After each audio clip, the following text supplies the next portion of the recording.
Good evening and welcome to tonight's COVID-19 Questions Forum here. And it's my pleasure to welcome the audience that has joined us. You're going to hear a lot of great information about COVID-19 and the aspect of mental health as it relates to the coronavirus. This forum is through the partnership of In This Together Cambria, the University of Pittsburgh at Johnstown, and the Tribune Democrat. My name is Chip Minnemeyer. I'm the editor of the Tribune Democrat. It's my pleasure to be your host. I'm joined by two fantastic panelists this evening. First, Angie Richard is a clinical director for Croyle Neeson Therapeutic Associates of Johnstown and Somerset. She has experience in drug and alcohol treatment, as well as mental health and trauma-informed therapy. She has worked with a variety of populations and demographics, adults with intellectual disabilities and groups. And our second panelist is Mary Berg, licensed clinical psychologist with more than 25 years of experience. She works with a variety of populations and diagnostic issues, such as depression, anxiety, family problems, relationship issues, and trauma experiences, including post-traumatic stress disorder. She often works with first responders and military populations. Her practice, Mary Berg and Associates, is based in Johnstown, and the Tribune ran a very nice feature story on Mary over the weekend. Great to see both of you. Thank you so much for joining us. Thanks. Thank For you. the folks watching the forum, you can ask questions. We do have a series of prepared questions which we'll go through, but you can ask questions as well. You can do that through the Q&A function on the Zoom if that's the way you're watching us, or if you're on Facebook Live, you can just post questions there and they'll be communicated to us and we will get them answered for you. So a couple of ways to ask questions, and let's get started. The first question, I believe, is going to Angie to start with anyway. What kinds of mental health challenges are you seeing as the pandemic continues? Quite frankly, what we're seeing, if we go back from the start in March, was basically we saw this fear. We saw frustration, anger, disbelief. People were tired. Then we saw more fear, then more exhaustion, then a little bit of hope with the vaccines, and feeling tired, too much to wait, and now anxious to restart. So as I described all of that, basically we're on a roller coaster, and that plays real havoc on our mental health. You know, we're really able to see some small good in this process, and our mental health workers being able to reach out via telehealth. This has genuinely been a godsend for us to reach our clients. But overall, we're seeing more agitation among families and couples, as well as in the workplace, more anger and really just frustration over the whole situation. Communication continues to break down around politics, vaccine, and how families and couples will do with these new challenges, as well as challenges with their children. And we're also at a different level of grief at this point. We feel like we've lost so much, but yet we kind of wonder, like, what's next? We're always kind of waiting for the other shoe to drop at this point. Mary, same question. Yeah, it's really a mixed bag depending on really whether you have resources, your connections, the amount of things that you've lost, the multitude of your grief and losses. So it's different for everybody. But like Angie, I too am seeing a lot of increased anxiety, increased depression, and just overall stress. I would say those are the three most global feelings or emotional impact that we're having from the isolation, from the fear of the unknown, and from the multitude of challenges that have come at the same time as the pandemic, including social unrest and political strife, depending on where you live. But yeah, just it's a real mixed bag, kind of depending on what has happened to you personally. We'll stay with Mary. How can people immediately reduce pandemic-related stress, especially the loneliness and the isolation that so many people are feeling? Yeah, thanks, Chip. That's a great question. There are a couple of things that you can do right away to begin to reduce stress. The first thing I always like to assess with my patients is how much information do they have about their situation that they're usually bringing to me to talk about. But in the case of this pandemic, information has actually become a primary source of stress anxiety, and depression because we are inundated with it all day long, all night long, from a multitude of sources. Many of those sources are strictly opinion and chatter, so that really can muddy the waters and create confusion for people. And the more confused we feel, typically the more stress. So my first tip would really be to allow yourself to limit the amount of information that you take in on a daily basis regarding COVID-19. And also to really try to find the most reliable resources out there. I usually start my day with something COVID related and end my day, but I do have a goal, a golden rule, I'll say, regarding ending my day with news media. In order to get really restorative sleep, which is important to our mental health, we need to limit the amount of negativity that enters our environment just prior to bed, several hours actually prior to bed. So for me, I don't take in any news media past about 8 p.m. And that allows my psyche and my system to just kind of come down naturally so that when I finally do hit the pillow, I can get better restorative sleep. And again, the better sleep you have, the better chance you have at positive mental health the following day. So that would be my first tip for reducing pandemic related stress. I have others. I'm going to go ahead and talk about one more thing here before maybe Angie might want to touch on this. And that's a little bit about your routine. So yes, there's light at the end of the tunnel. We've got vaccines hitting the ground now, but we still have a lot of months ahead of us where this may be our norm, this sense of working from home. This may become the new normal, working from home. So your routine is really important also to your mental health. It's important that even though you are accessible now via the computer, it's still important to stick to an 8-hour schedule, a work routine.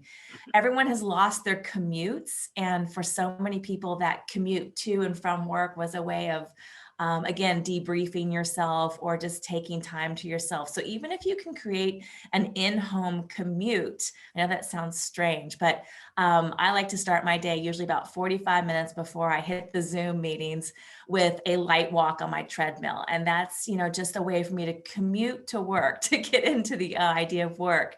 But creating a schedule for yourself, including breaks every couple of hours where you step away from the computer, having that routine over the course of the next few months can really help to alleviate stress. Excellent, thank you. Angie, kind of a follow-up question for you, I think. How do you manage that chatter and the rumors that Mary mentioned? What do you do to kind of keep your head straight with those types of material coming to you all the time? Well, I think honestly, Chip, Mary just hit it right on the head there.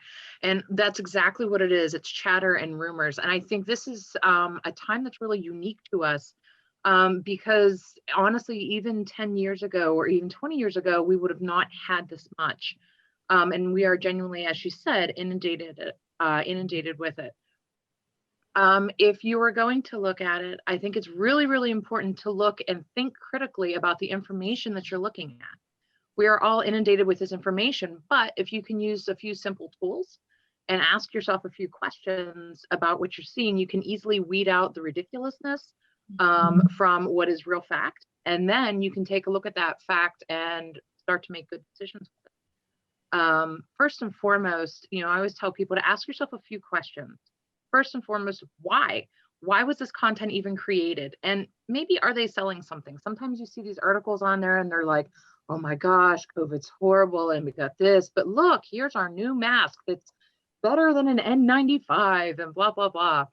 And many times you realize that the content was actually created as more of a point towards their product. If that's the case, then I would really question the content on that. Also, too, ask yourself who wrote it. Who wrote the content that you're reading? And what are their qualifications? Typically, the author, they'll have some sort of qualifications on there. You do not want to be reading off of Joe Bagadonut's blog on the exact scientific principles of what's going on. Make sure that you're reading this from a real scientist or a real doctor. I check in on this person. What do they do? It's very, very important that you're getting it from the horse's mouth. Also too, what info is there? Make sure that this information is actually being backed up by science or some form of research. And many times, if it's a good article, they'll actually post links to the research so that you can see what's going on there for yourself. Again, you do not have to be a scientist to sift through all these things or a medical doctor. Simply just knowing that you're getting your information from reliable resources is really important. Also, too, maybe look at where the information is coming from. Most people nowadays, we know, we can recognize the addresses from websites. They end in different things such as .com, .gov, .edu. And please know, if it says .com, it's definitely coming from a company, making sure that that company is reputable in what they're saying. .gov, .edu, and .org many times represent companies or organizations that are going to be fact checking their things over and over. So very important. The one thing I have to say genuinely, please, is before you share it on Facebook, and I know we're on Facebook Live and we have so many things on here, and it's such a wonderful platform to connect and to understand each other better, especially now. At the same time, too, check it before you share it. There are so many things out there that have kind of floating around that are in fact not news, but are propaganda in one way or the other. It's not just one side, not just the left and not just the right. Make sure that you check yourself. And please watch for people that are telling stories that they heard from other people. Just because it happened to them does not always mean it will happen to everyone the same way. What you're looking for is hard research. And if you don't understand something, you can always ask a professional. As a matter of fact, you're more than happy to, you can email us here at Creel Nielsen, and we'll be happy to point you in the right direction as well. Again, we're with Andrew Richard and Mary Berg, and we appreciate everybody being with us. A reminder, you can ask questions of our panel.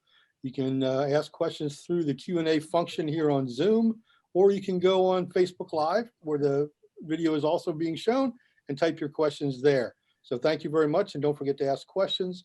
Back to Mary. What strategies do you recommend for reducing anxiety at this time?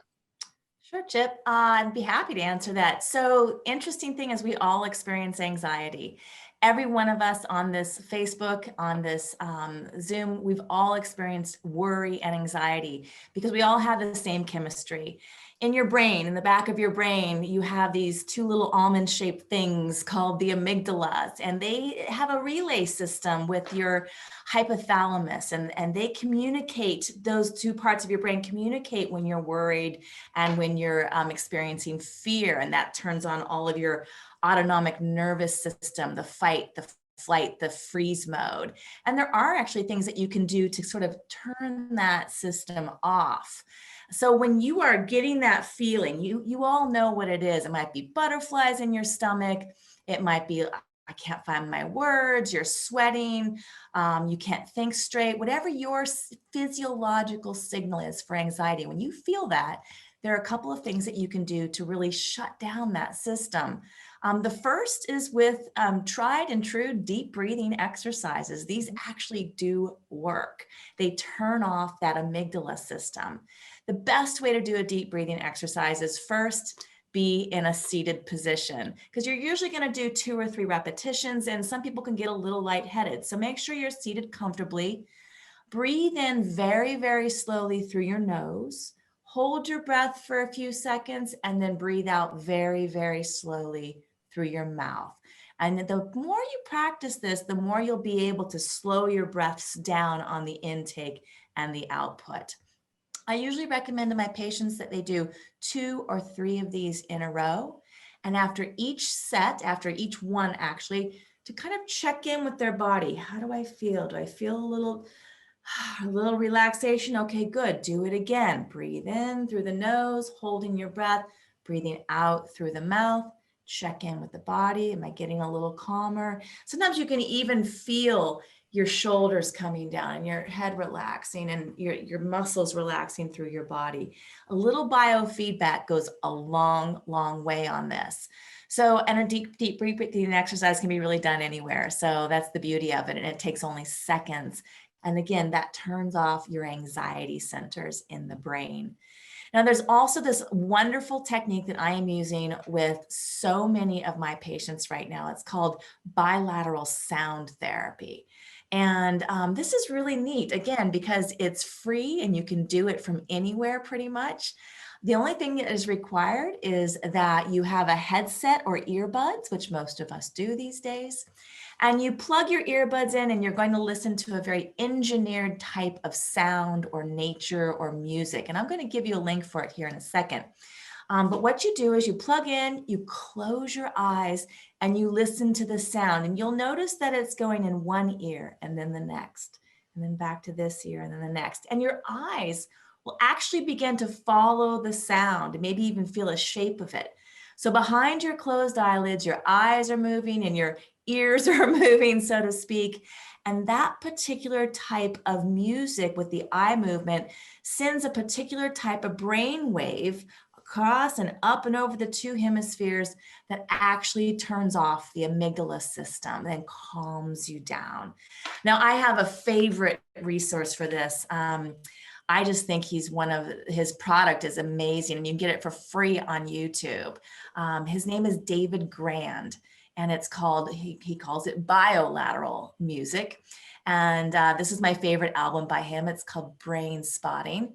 And if this doesn't work for you, you can go to Google and just Google bilateral sound therapy, and lots of different, people and producers of this music and nature sound will come up for you, and you'll find which one you like best. If you do have any problems closing your eyes during this, I have one patient who has vertigo, so she really can't close her eyes and do this. You can even do it with your eyes open by watching visuals on YouTube. There are some that do it very visually for you with your eyes open, but this is my favorite. He's just my favorite for this music. So this is who I subscribe to. So bilateral sound, it's also not just only good for anxiety, but it can also help to stop panic attacks. It's wonderful if you have any trouble falling asleep. I use it for sleep quite a bit. And also when you're feeling very irritable or angry and stressed, it can really bring that down nicely. So we all experience these feelings. We all have difficulties in these areas at times in our lives. So I love this stuff. I use it myself. And I would guess about 90% of my patients are using it. So those are my two big tips for turning off your anxiety centers when you are anxious. Here's a question, and I'll open it up to either of our panelists. Can you speak to the notion of grief, the enormity of the loss? This is something that was sent into us, the enormity of loss, the loss of people, of loved ones, of experiences that we all hold so important. And I get Mary, you were nodding. Let's start with you, and then we'll go to Angie. Yeah, I'm going to just reflect back on something that Angie said, and then maybe Angie, you can pick up. We've all lost something during this pandemic, whether it's been loved ones, employment-related losses, financial. Our children and teens have really struggled with loss based on their developmental process. They struggle probably more with loss than, say, older folks do. But we've all lost things, so it's a shared experience right now. And no type of loss is bigger or smaller. You have to. In my business, I want to embrace everyone's loss as important. You can't just say that, I lost my job versus you lost, a prom or something. To each of us, our losses are important. So I think it's important that we acknowledge those in each person who's experiencing something. Ange? Yeah, absolutely, Mary. And I think that's something, when we look at the idea of losses, you brought up a really good point. And just as kind of, just from my own information and talking with our therapists, with our group, I actually asked them to kind of start to calculate some of the losses and how they are different. And the biggest things that we're seeing right now are, and these are long-term, is losses of jobs, loss of businesses, loss of the routine that went to your job, loss of time with school, loss of time with friends, time with family, and especially we're seeing a lot of loss experienced around traditions. We just finished the holiday season, and that was a very hard time, I know, for many of us. Also, looking at loss of lives, genuinely, many of us, I would venture to say that there aren't too many of us out right now that have not known of someone or is directly connected to someone that may have lost their life already due to COVID. So one of the things that I ask my clients to look at is that many times when we have these losses, we feel very frustrated and we don't recognize it as a loss. Or sometimes we find ourselves just maybe even spontaneously tearing up at things that we wouldn't tear up about. You're sitting there, watching XYZ TV show or whatever, and then all of a sudden it just hits you. And you find yourself having this wash of emotion. And many times we're like, oh, well, that's just ridiculous, whatever. We'll suck our tears back up and wipe it away and pray no one else saw it and, kind of go from there. But it leaves us with this questioning as to like what's going on, that we're getting this rush of emotion from this loss. And this grief that we're having, this collective grief that we're all going through on all different levels, okay, needs to be experienced. And the best way for us to move through grief, honestly, is to let it come and to gain some insight from it. Stuffing our grief away does nothing more than just kind of keep throwing it on the heap. And eventually that heap's going to get bigger and bigger and bigger and kind of fall in on us. And that's where we see that grief coming out as anger or frustration or anxiety or a combination of all of it, and tearfulness and depression. So one of the things I use is the RAIN technique by Tara Brach. You can look her up. She's wonderful. And she talks about being compassionate towards yourself. We are so good at trying to care for others. I cannot emphasize to you the importance of caring for yourself. You can't go ahead and you can't fill someone else's cup up if yours is empty. So we need to take care of ourselves. There's a lot of compassion fatigue right now that we're dealing with. And that's one of the programs that we've developed with here at Croyle Nielsen, being able to work within compassion fatigue with various companies and different job sites, and being able to see what can best benefit them. And so we start out with the RAIN. RAIN is an acronym, RAIN. And we start out with the R is for recognize. Recognize the emotions that are swelling up in your body. Recognize what's happening. Is your chest getting a little tight?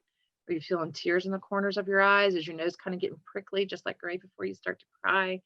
Something along those lines. Maybe you find yourself you're just sitting there and all of a sudden your fists are balled up and they're tight for no reason. Just recognize that there's an emotion happening right now. That's very important. The A in RAIN is allowing that time to be sad, mad, scared, depressed, combination of all of it. It's okay. It really is okay not to be okay right now. We don't need to be that stalwart John Wayne, just suck it up and deal with it. It's okay to be a little vulnerable because we're all there right now. So allowing that time, just going, yeah, I'm really just not feeling good. It's all right. It's okay. And then the I in RAIN stands for being inquisitive about why you're feeling this way. Just gently, not judging yourself. We're not going to just just suck it up. I don't know what's wrong with you. Quit acting ridiculous. No, not at all. Just observing. Well, what all was going on today, maybe, or what's been going on the past week? I had a fight with my wife. Or my kids' grades from being in cyber school are down. And I don't have enough time to help them. I feel like I'm failing as a parent because I'm not able to do what I need to do. Or maybe it's you just realized that a coworker passed away from COVID and you felt bad because you went in maybe when you were coughing, even though you were pretty sure you weren't COVID negative or you were COVID positive. It could be a number of things. Just gently question what's going on. And then you may come up with a couple of answers, or maybe none at all, but just gently open that up and be vulnerable.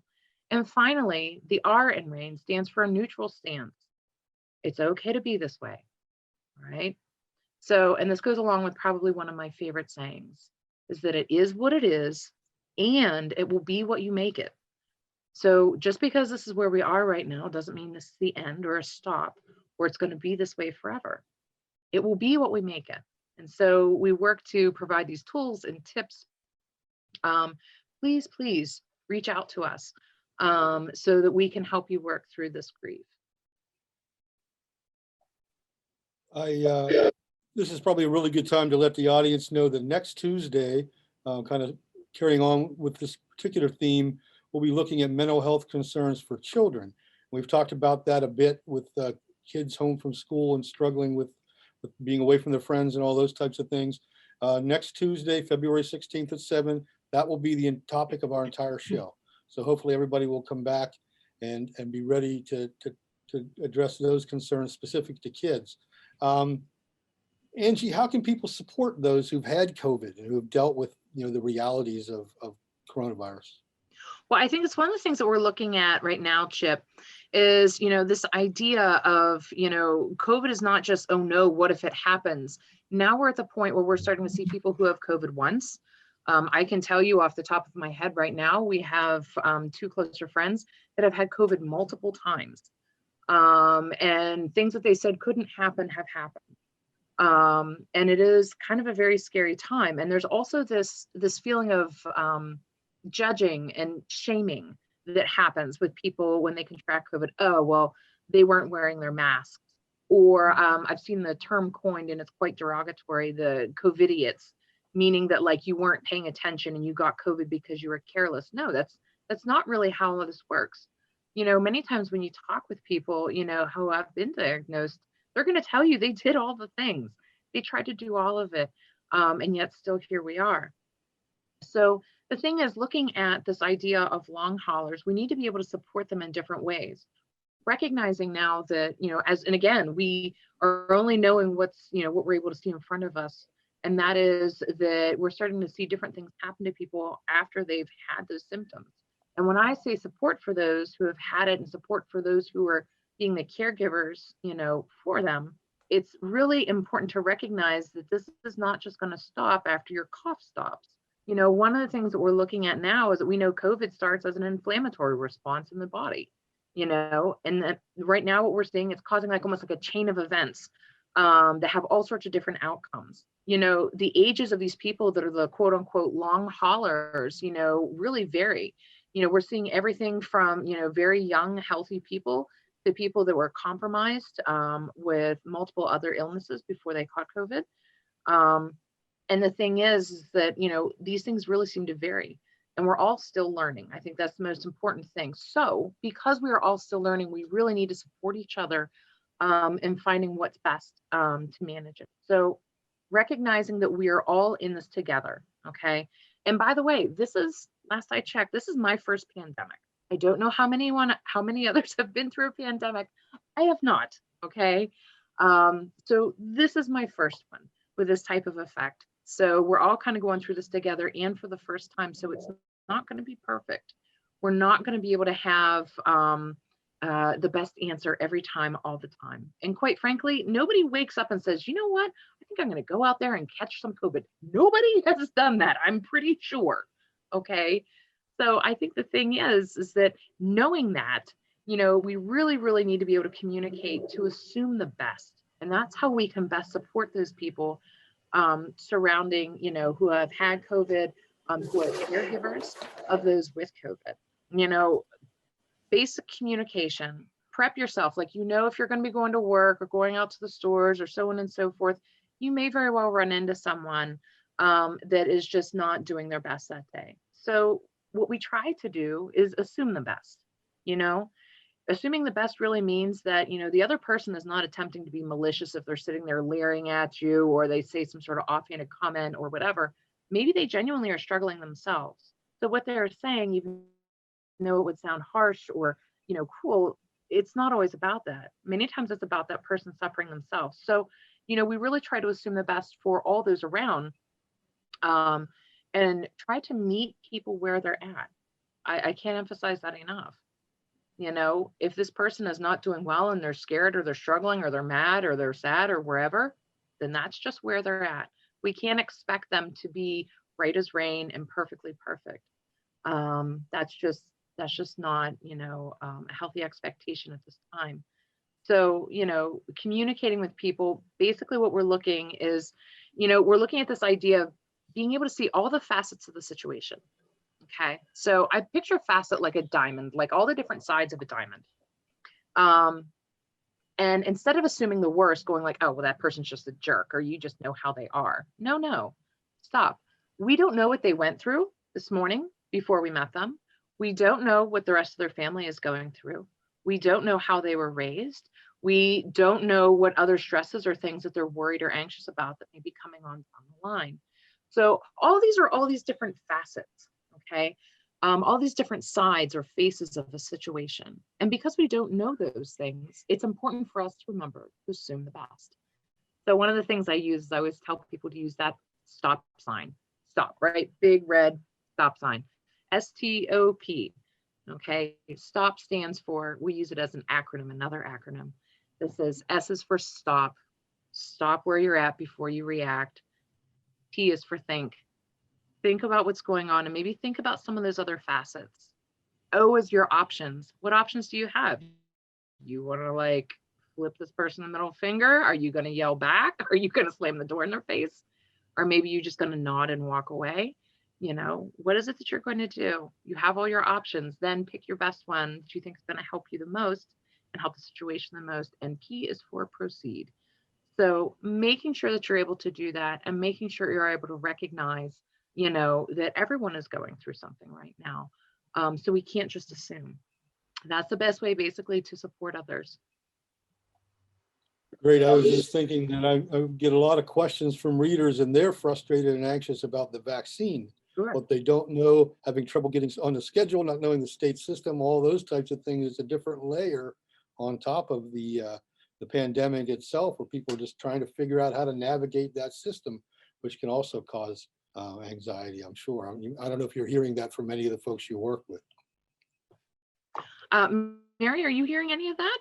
Yeah, absolutely. And trying to help our patients navigate the system, you know, especially older folks who may not, you know, they're just expected to know how to use the internet or to have access, and not everybody does. So we're really trying to be advocates to helping to disseminate information appropriately. It's tough though.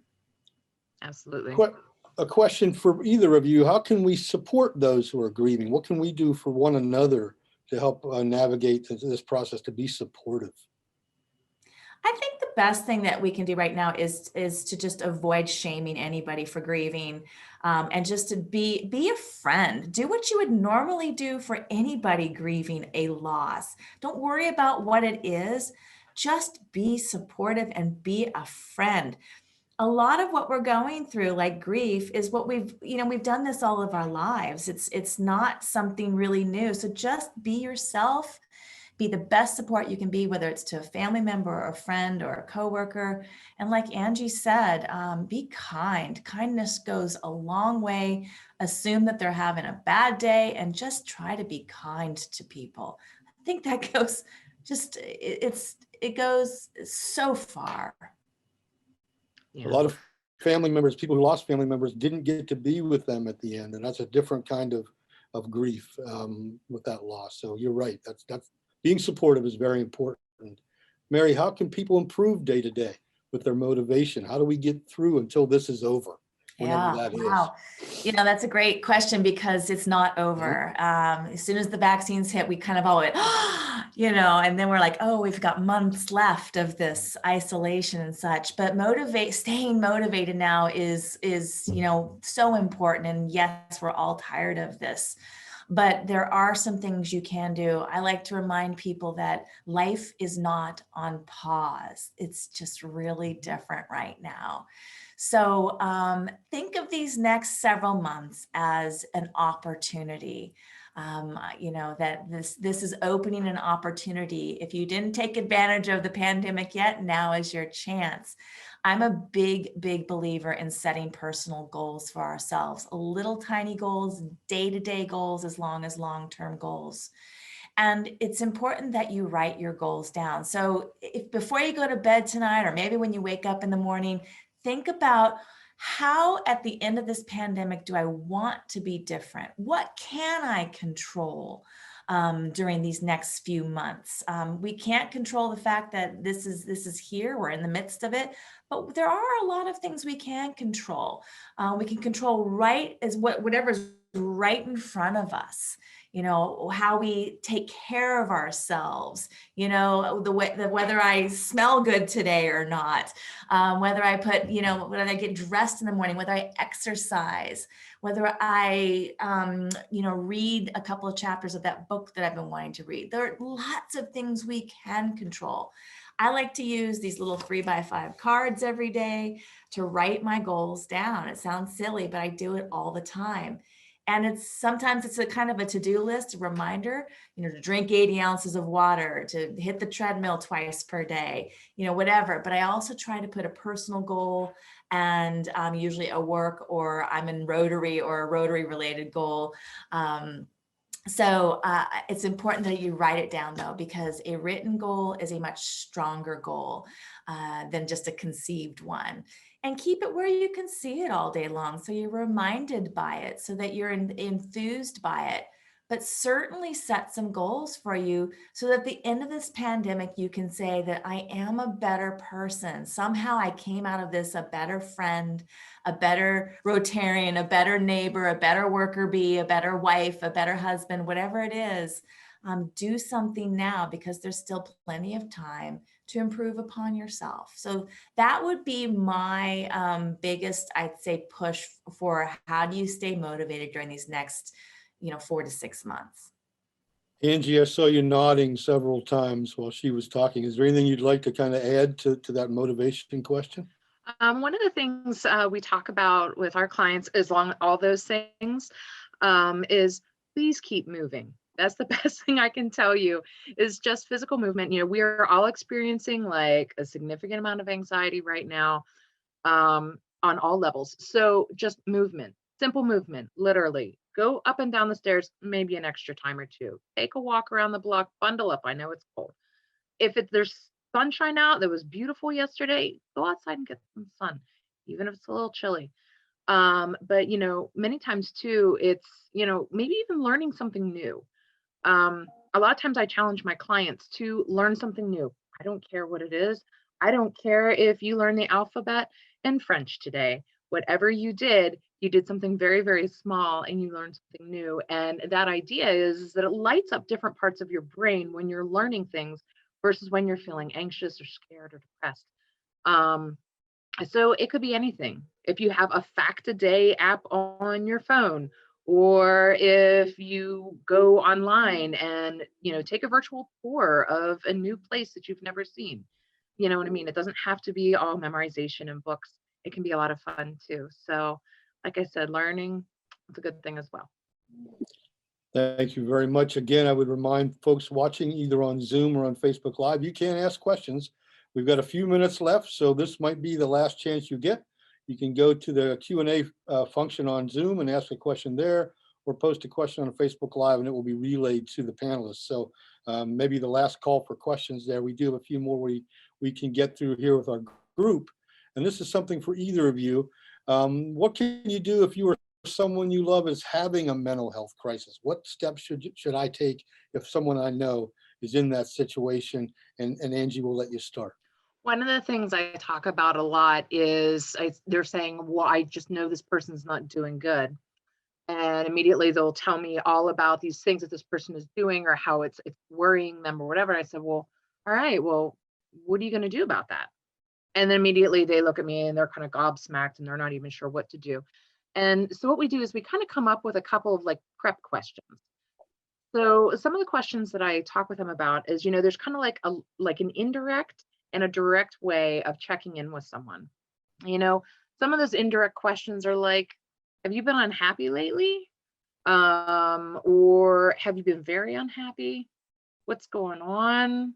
I'm just kind of checking in with you. And then you use an observation. So, I just wanted to check in. I saw that you didn't come to eat lunch like you typically do. Or, typically we chat, at night, on Facebook, and you haven't been on lately. Just checking in. Are you okay? And then there's also more direct questions. Honestly, if you're seeing this person hitting a mental health crisis, you can just kind of hit it right off the bat. Just, when people are as upset as you seem to be, sometimes they wish they were dead. I'm wondering if you're feeling this way too. Sometimes just really kind of putting it out there. Or genuinely, if this person is in crisis, maybe you just flat out ask them, are you thinking about killing yourself? I know that sounds very direct and very off-putting and honestly kind of scary to ask. But, if you're genuinely seeing someone in a mental health crisis, this really isn't a time to beat around the bush. We want to try to get them the most help and support. But I have to tell you, like, there's kind of like some big three that aren't really good. Do not ask them like, oh, you're not thinking of killing yourself, are you? Or you wouldn't do anything that stupid, would you? Or, suicide is such a dumb idea. Surely you're not thinking about suicide. You really don't want to judge that. You just want to be there for that person, and just listen. No judgment. You can offer some hope, and then maybe even working just a step-by-step plan, even if it's step by step, like minute by minute, or someone that we can call, or maybe just sitting with them and being there with them. That's really, when you're trying to help someone through that crisis. Mary, I want to add something on to that, if I might, Angie. You Please. don't have to be in crisis either to Yes. connect.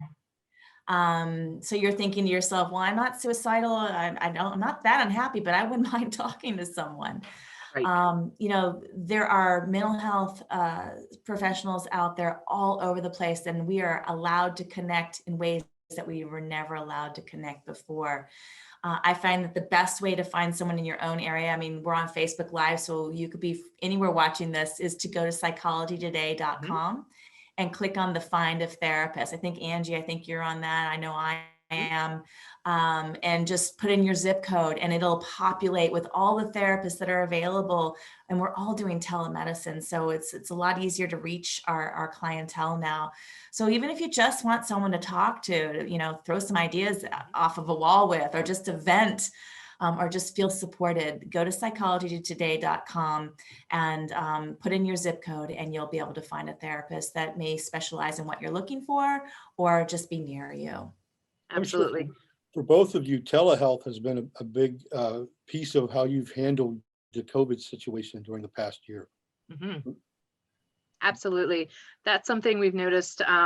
It's a little tongue in cheek as we talk about it, but we took about 8 to 10 therapists in about 10 days from in-person to telehealth, and none of us have done it before, but we're all excelling at it now.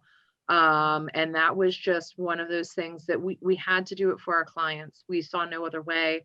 And quite frankly, we were very grateful that we were able to do this and to be able to continue this. I have clients now that I would have never had before, and I'm able to reach people in places that I'm typically not. I know, Mary, I'm sure you're probably seeing an uptick in people attending their sessions because they don't have to make that commute. They don't have to find that babysitter. Yeah, it made everybody more accessible, not just us, but the patients as well. Even the good old snow days of Johnstown. I used to get a lot of cancellations when we had a nice ice fall or snowfall, and now we don't have to cancel. We might have to delay a couple of hours, but it really, it just makes it so much more convenient. So I don't think this is ever really going to go away. I think this is going to be a huge part of the way we do therapy in the future. A lot of clients certainly want to come back to the rooms and, sit with their therapist. There's something magical sometimes about your therapist's office, that pillow that you love, or, just the wallpaper, whatever it is that makes you feel safe. I know a lot of my patients will come back, but a lot of mine will be able to stay on telehealth and be able to get their needs met in a different way. So it's great. Yeah. So it's really been a godsend. One of the things too that we were seeing, and I think this is the part, honestly, that I love the most about telehealth, is the fact that I'm able to see my clients in a new light. So many times they come to my office, which they do. They absolutely love coming to my office, but they'll tell me about these things that they've created or things that they've done, achievements, so on and so forth. And now I actually get to see it. So many of my clients have shown me paintings or renovations that they've done, things that they've been excited about, where I finally get to meet them. And honestly, I'm not gonna lie, like my personal favorite, I have met so many pets, people's dogs, cats, fish, birds, lizards, you name it. Goats. I've met goats. I just want to let you know. And it has been wonderful because now, as a therapist, it's really helpful for us is to be able to have, like a bird's eye view into your world and go, oh, okay, so these are the things that excite you, or these are the things that maybe you're struggling with. And I absolutely just love that atmosphere. So, like I said, I'm so going to be welcoming my clients back. I know I miss some of you so much to be able to some of us were talking about just, I can't wait to get back. But so many of you I know, like, we'll be keeping them, on telehealth to be able to see what happens next. Very exciting. Love that story of the goats. We do have a question on the Q&A, and I'll ask it now, and either of you can field it. What are some ways to improve intimacy during the pandemic? And is that something you hear about? Mhm. Well, sure. I'll take it I'll start with that. So it's tough, that we've all lost the ability to hug each other. And one of the basic chemicals in our body is called oxytocin. And oxytocin is released when we are intimate with others. But that doesn't mean just intimate, It also means, hugging and just touching people, touching someone's face or their shoulders, but that releases a little bit of oxytocin. So we're all missing, at least those of us who don't mind touch, we're missing that. So even simple ways of, reaching and connecting to people, trying to find new ways to be intimate if you don't have that person in your home with you, learning about people's hobbies and interests. I just went to a virtual party with people from all over the world, and it was celebrating Germany. So it was hosted by a lot of people from Germany.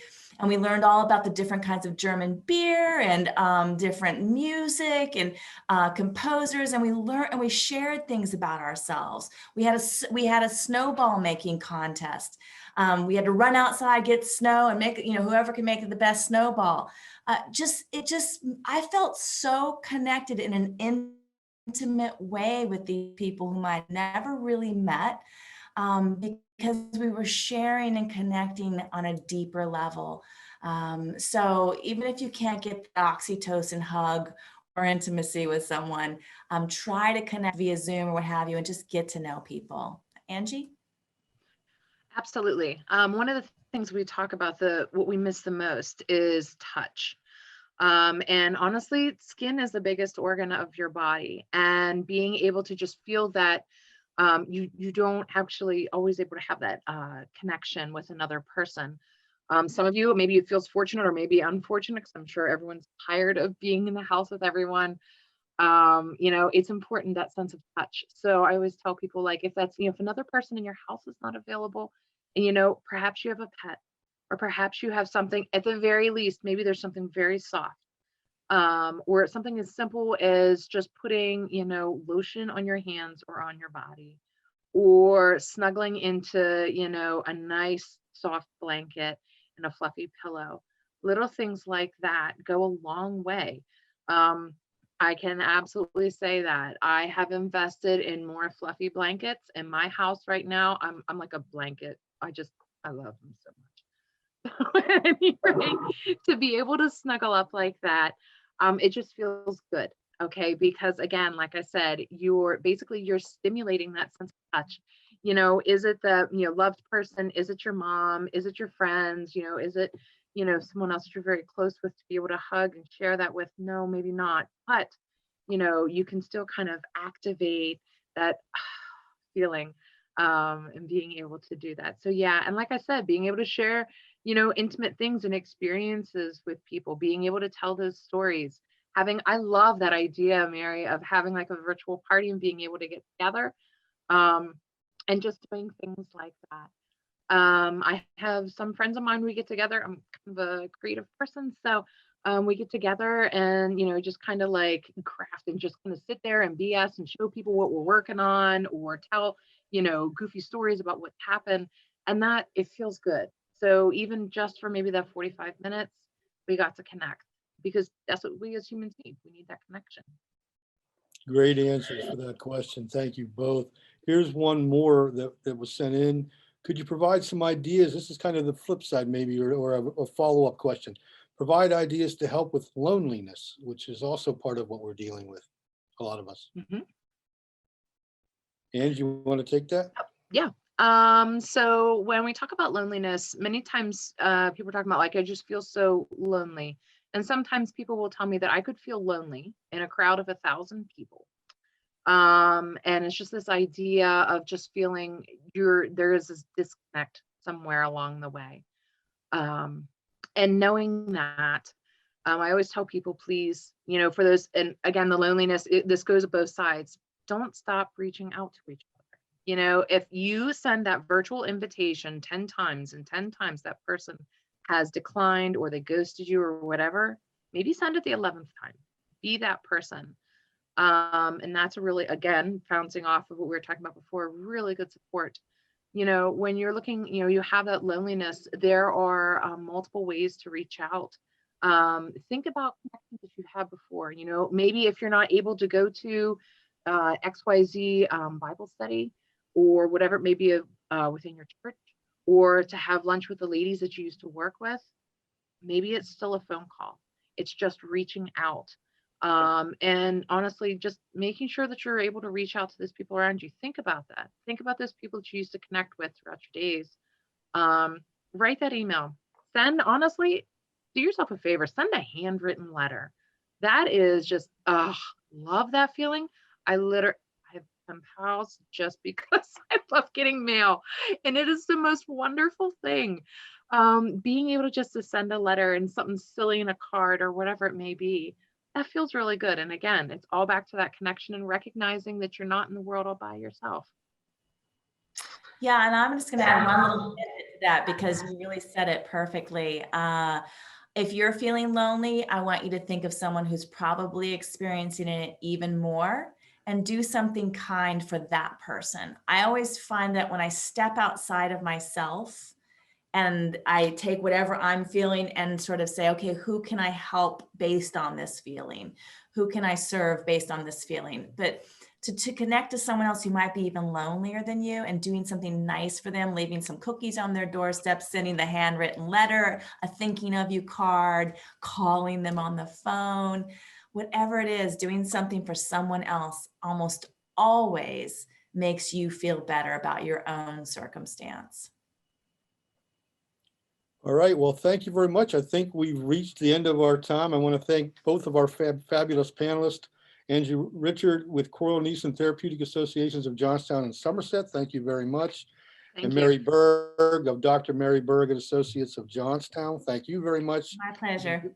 Been a fantastic session. Again, I would remind folks, we're going to do it again next Tuesday evening at 7. And we'll be talking mental health, but we're focusing specifically on kids and how they're dealing with some of the issues they may be facing through the coronavirus. And I think that'll be a very important evening that we spend together. Again, my name is Chip Minnemeyer with the Tribune Democrat. Again, thank you to In This Together Cambria and the University of Pittsburgh at Johnstown for their partnership in making this series possible. Thank you all and good night.